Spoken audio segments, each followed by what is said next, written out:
Bricks and Minifigs is your one-stop shop for all things Lego. Hit the link below to find a store near you. Gareth Ellis, originally from England, now in Georgetown, Texas.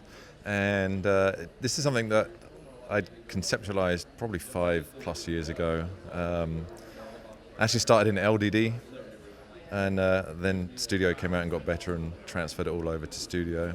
And I actually started with this bottom section here, and the original idea was that I would just do the tower and the small section here, and as time went on, added more and more of the Parliament section, and the part count went through the roof. It's a 144, 148-ish scale, and Do you know how many parts are in the whole thing now? I don't, at a guess, maybe 100, 150,000. Yeah, I really wanted to replicate each of the blocks that they used in the original building and not have just smooth sides. So I went overboard on making sure that every single part was a block, was a separate part. Incredible amounts of tan pieces here. Was it difficult to source those in this high of quantity? It was expensive to source them in that high quantity. And I was saying to somebody earlier that I would run out, and I couldn't foresee the exact amount I needed because of the changes I made, and I'd run out and I'd order another 500 and then another 500, and now I've got piles of tan bricks at home waiting because I overordered. But yeah, it was a lot of tan brick. I'm sure I pushed the prices up on Bricklink for tan brick. Do you know how tall this whole build is? It is about 6 foot from the base of the table. Okay. Yeah. That's very impressive, but not only do you have kind of size and height, but there's also a lot of detail in here. So take us through some of the smaller detail pieces that add some of that variety to the build as you're kind of looking at the architectural elements. Yeah, so I spent a lot of time looking at photos and historical documents and stuff like that. And unfortunately, I don't even capture 10% of the detail that's in the actual building.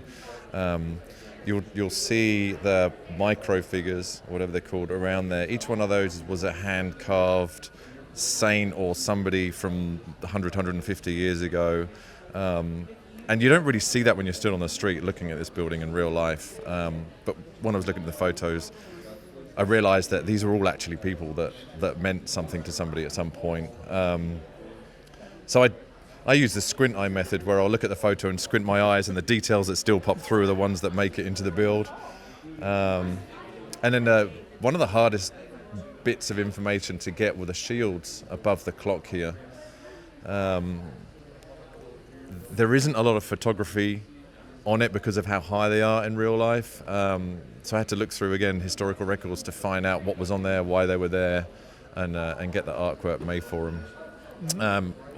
All the yellow is actually gold on the actual building. A lot of, I don't know if it's real gold now, but there's a lot of gold stuff on the original building. And I didn't want to use like third-party plated pieces, so I just used yellow to represent the gold. Yeah. And then you've got a lot of landscaping around the bottom as well, even kind of like the road structure out here. So how did you put that together? So, for anybody that knows, this is a tiny portion of the complex that exists, and the section down on the right-hand side here is actually part of the courtyard and main entrance where people would drive up to it. There is, if you look at photos of the actual site, there isn't a lot of foliage there. It's very city, and there's a few sad-looking trees. So with my wife's help, because she's more flower creative, she created what they do in London during what they call Memorial Day there, or Remembrance Day, is a lot of red poppies. And so you'll see the placard there, lest we forget. They normally do that at one of the significant London buildings, Tower of London in the Moat area. They'll plant a whole lot of poppies. So that was the main drive for that there. And you see the people that are picking them, and the policemen chasing them because they're not supposed to be there. Now, another great detail that makes this build stand out is all the lighting inside. So how did you incorporate that? The lighting that's in there was version 3. I originally started using Lego lights and realized that was that was not going to work very well because of the amount of power I would need to do them. They're not super efficient with the power they need. So then I used another third-party lighting system where the LEDs are integrated into the plates. And again, the amount of lights I needed ended up being too much power. So then I actually just bought LED strips, the flexible ones. They got really hot, and I stuck them to aluminum C-channel and then positioned them in the areas to make sure the light was casting on the windows properly. And there's a lot of wires hidden up through there and down underneath the table powering it. Yeah. Very impressive here, but there's even more inside the clock tower, right? So you have a mechanism up inside there? Yeah, so that was one of the hardest things that I had to figure out. I wanted it to work, and I wanted it to work accurately, and I didn't have plans in my mind as such on a way to do it. It's not so hard to look at a picture of a building and turn that into Lego, but to try and figure out a Lego mechanism.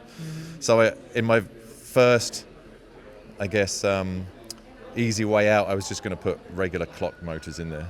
And then I got them and I placed them and I didn't like it. It's like, this is not good enough. So then I thought of some Arduino system using servo motors, and I'm not a programmer, and that got really complicated really quick. So I went where I should have gone in the first place, and I used a Spike Mindstorms brick underneath the table, driving Mindstorms motors, and a rather clunky mechanism because I'm not a Technic builder, but a mechanism that enables the hands to all run together and moderately keep good time. Yeah, and they because I used the EV3 brick, I was able to trigger an external sound card so it would do it the actual chimes on the hour, and then the amount of Big Ben bongs to depict which hour it was. Yeah.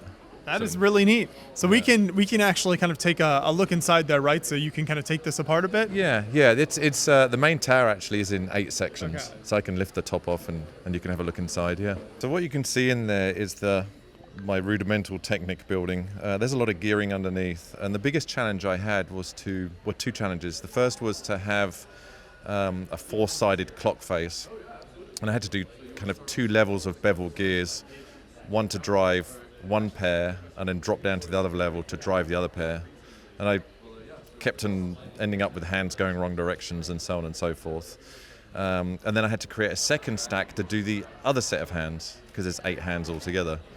I did use a non-Lego technique to bring 2 rotating shafts out of a single hole, and you can just about see it in there, and they're actually drinking straws.